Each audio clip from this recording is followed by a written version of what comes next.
जय हिंद दोस्तों। बीमे की स्टडी चैनल में आपका स्वागत है। आज हम लेकर आए हैं दशमलव एवं साधारण भिन्न का भाग 4। तो क्वेश्चन नंबर 12 तक हम करा चुके हैं। तो क्वेश्चन नंबर 13 देखते हैं किस तरह होगा। क्वेश्चन नंबर 13 हम बोल रहे हैं निम्न भिन्नों में से कौन सा समूह अवरोही क्रम में है। तो सबसे पहले अवरोही क्रम का मतलब होता है बड़े से छोटे की तरफ, यानी घटते हुए क्रम में। अवरोही का मतलब होता है घटते हुए क्रम में।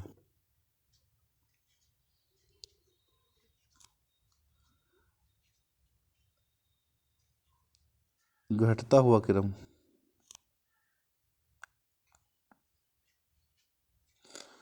तो ये विकल्प रखते हैं क्योंकि सारे विकल्पों के मान सेम ही हैं, बदल बदल के इन्हें रख दिया गया है। तो पहले हम विकल्प ए का ही मान उतार लेते हैं। तो पहले 4/7, 9/17, 5/11, 7/16, ये चारों मान हैं जो विकल्पों में हैं। तो हम इनके मान निकाल लेते हैं भाग विधि से। देखो किस तरह निकालते हैं। तो पहला मान निकालता हूँ मैं। देखो 4 में 7 का भाग लगाते हैं, बिल्कुल इजी तरह समझा रहा हूँ। तो पॉइंट रख दिया, पॉइंट रखने पे 0 हो गई। तो 7×5 = 35। तो आपका 5 शेष रह गया क्योंकि पॉइंट रख रखा है, इसलिए फिर से 0 उतर आएगी। 7×7, तो यहाँ पे आपका हो गया 49। तो आपका मान आ गया जी, पहला आपका मान हो गया 0.57। इसी प्रकार इसका मान निकाल लेंगे। इसका मान इसी प्रकार हो जाएगा 0.52। इसी प्रकार इसका मान हो जाएगा भाग विधि से 0.45, और इसका मान हो जाएगा आपका 0.43। तो आपका सबसे बड़ा मान ये है 0.57, उसके बाद छोटा मान 0.52, फिर 0.45 और 0.43। तो घटते हुए क्रम में कह रहे हैं, तो ये घटता हुआ क्रम है। 57 के बाद आपका देखो 52 आया, 52 के बाद 45, और 45 के बाद आया आपका 43। तो आपका विकल्प इसका मतलब ए ही सही है। तो आपका विकल्प इसमें हो गया ए। तो इसी प्रकार नेक्स्ट क्वेश्चन देख लेंगे। क्वेश्चन नंबर नेक्स्ट है 14। तो क्वेश्चन नंबर 14 में देखो किस तरह कह रहे हैं 65 ग्राम कितने किलोग्राम के बराबर है। तो पहले करते हैं। देखो 1 किलोग्राम बराबर होता है 1000 ग्राम। तो 65 ग्राम में कितने किलोग्राम के बराबर है। तो देखो 65 ग्राम को जब हम किलोग्राम बनाएंगे तो आपका 1000 से भाग लगाना पड़ेगा। तो 1000 से भाग लगने पे जब नीचे 3 जीरो हो तो 3 स्थान छोड़ के पॉइंट रख जाएगा। तो 2 स्थान तो 65 हो गए, 1 जीरो हमने अपने पास से रख दी। अब ये हो गया 3 स्थान छोड़ के पॉइंट। तो आपका आंसर आ गया 0.065। पॉइंट से इधर वाली जीरो की कोई वैल्यू नहीं होती है, ऐसे रखी जाती है। आपका आंसर ये हो गया। तो देखते हैं कौन सा विकल्प ठीक है। तो आपका विकल्प है जी, सी विकल्प आपका सही है। तो क्वेश्चन नंबर 14 आपका हो गया। अब देख लेते हैं क्वेश्चन नंबर 15। तो क्वेश्चन नंबर 15 में भी कह रहे हैं 15 पैसों को रुपयों में व्यक्त करो। तो ये भी इस तरह ही है जैसे आपने पिछला क्वेश्चन करा है। तो क्योंकि 1 रुपये में हम जानते हैं 1 रुपया होता है 100 पैसे के बराबर। 1 रुपये में कितने पैसे होते हैं 100 पैसे। तो कह रहे हैं 15 पैसे को रुपयों में व्यक्त करो। तो 15 पैसे को अगर हम रुपयों में बनाएंगे तो 100 का भाग लगाना पड़ेगा। अब ये रुपये हो गए। तो देखो 2 जीरो नीचे हैं तो 2 स्थान छोड़ के पॉइंट लगाना पड़ेगा। तो आपका हो गया 0.15 आंसर। तो आपका विकल्प देखो कौन सा ठीक है। तो आपका विकल्प जी बी सही है, 0.15। तो क्वेश्चन नंबर 15 आपका हो गया। अब क्वेश्चन नंबर 16 देखते हैं।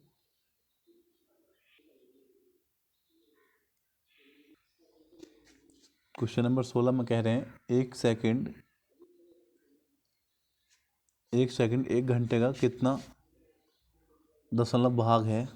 तो देखो, क्योंकि 1 घंटे में कितने सेकंड होते हैं, तो 1 घंटे में होते हैं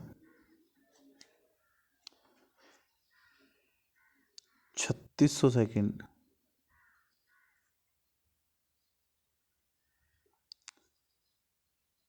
क्योंकि 1 घंटे में मिनट होती हैं 60 और 1 मिनट में सेकंड होती हैं 60, तो आपके 3600 सेकंड हो गए।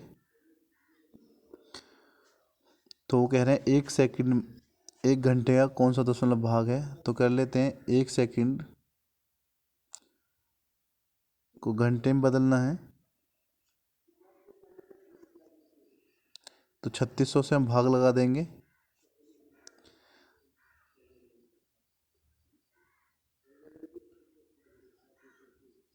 तो आपका होगा 1/3600, या इसे हम लिख सकते हैं 1/36 गुणा 1/100। तो 36 का देखो 1 में भाग लगाते हैं हम, 36 का भाग हम 1 में लगाएंगे। तो पहले जीरो रखनी, पहले पॉइंट रख लिया, तो पॉइंट से एक जीरो आ गई। अभी भी हमारा भाग नहीं जाएगा, तो अब जीरो रख लेंगे, तो अभी 100 हो गया। तो हमारा भाग चला गया 36 दूनी 72। तो कितने बच गए आपके, 10 में से 2 गए 8 बचे। तो यहाँ पे 9 में से 7 गए 2 बचे। तो पॉइंट रख रखा है, तो हम यहाँ जीरो उतार लेंगे। अब आपका कितनी बार चला जाएगा, 7 बार। 7 छंग 42 का 2, हासिल को 4, 7 21 और 21 और 4 हो गए 25। तो बस हमें 2 स्थान तक ही लेना है। तो आपका इस, क्योंकि यहाँ आपका आ गया 0.027 और अपोन में है 1/100। तो जब 1/100 की वजह से 2 जीरो और है अपोन में, तो 2 स्थान और इधर पहुंच जाएगा पॉइंट। तब हो गया आपका 0.00, क्योंकि ये 2 जीरो नीचे हैं, ये ऊपर पहुंच जाएंगे पॉइंट के बाद, और 0.27 ये आपका आंसर हो गया। तो देख लेते हैं कौन सा विकल्प आपका ठीक है। तो आपका विकल्प है जी, आपका विकल्प सी इससे ही मैच कर रहा है। तो विकल्प सी हो जाएगा आपका। क्वेश्चन नंबर, अब क्वेश्चन नंबर 17 देख लेते हैं किस तरह करते हैं। क्वेश्चन नंबर 17 में कह रहे हैं दो भिन्नों का अंतर 12 सही 7/24 है। यदि बड़ी भिन्न 16 सही 5/12 है, तो छोटी भिन्न क्या होगी। देखो, जब अंतर आपका है, अंतर दे रखा है उन्होंने 12 सही 7/24, और बड़ी वाली भिन्न दे रखी है बड़ी 16 सही 5/12। तो देखो अंतर कब आएगा, जब बड़ी से छोटी घटाएंगे, बड़ी माइनस छोटी बराबर आएगा अंतर। और अंतर को भी दे रखा है और बड़ी भिन्न दे रखी है। अगर अंतर से बड़ी भिन्न घटा दें तो हमारी छोटी भिन्न आ जाएगी। तो देखो किस तरह घटाते हैं। हम पहले बड़ी भिन्न को इसके रूप में कर लेते हैं, क्योंकि इसका हर 24 है, तो इसका हर पहले 24 कर लेते हैं। तो इसका हर 24 करने के लिए 2 की गुणा ऊपर 2 की नीचे कर लेते हैं, क्योंकि बराबर हो जाएगा।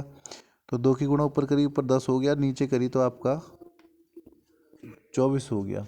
तो अब इसे घटाने में बहुत आसानी होगी। देखो किस तरह घटाते हैं। तो हम छोटी भिन्न निकालनी है हमें अब।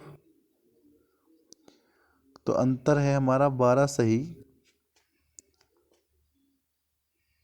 7/24, और इसमें से घटा लेते हैं हम 16 सही 10/24। तो इनका डिफरेंस लेने पे आपका हर 24 आ गया, 16 में से 12 चले गए तो आपके 4 बचे, और 10 में से 7 गए तो 3 बचे। तो 3 से कट जाएगा, 3 एकम 3 और 3 अट्ठे 24। तो आपका आंसर हो गया 4 सही 1/8। डिफरेंस का इसलिए होता है, बड़े से छोटा घटाते हैं हम, डिफरेंस का चिन्ह लगाया है, जो संख्या बड़ी है उसमें छोटा मान घटा लेते हैं। तो आपकी छोटी भिन्न आ गई 4 सही 1/8, तो आपका ये आंसर हो गया। देख लेते हैं कौन सा विकल्प ठीक है। तो आपका विकल्प सी सही है।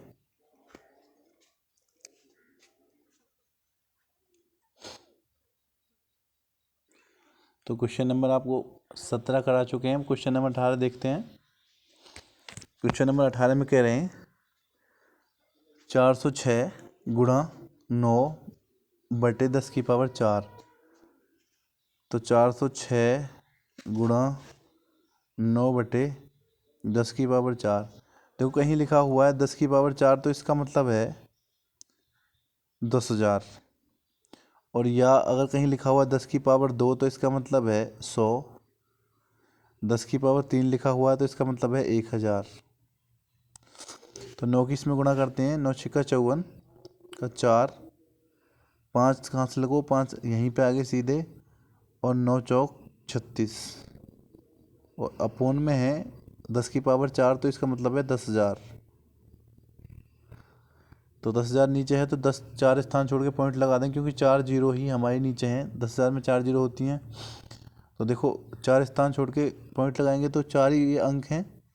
तो आपका आ गया 0.3654, ये आपका आंसर हो गया। या इसे इस तरह भी लिख सकते हैं 0.3654। देख लेते हैं कौन सा विकल्प ठीक है। तो आपका विकल्प हो जाएगा सी। अगर हमारी वीडियो आपको अच्छी लगी हो तो हमारा चैनल लाइक और सब्सक्राइब करना ना भूलें। थैंक यू दोस्तों। नेक्स्ट वीडियो लेकर आएंगे, वीडियो जो इसका भाग 5 है, उसमें अगले टाइप के क्वेश्चन कराएंगे।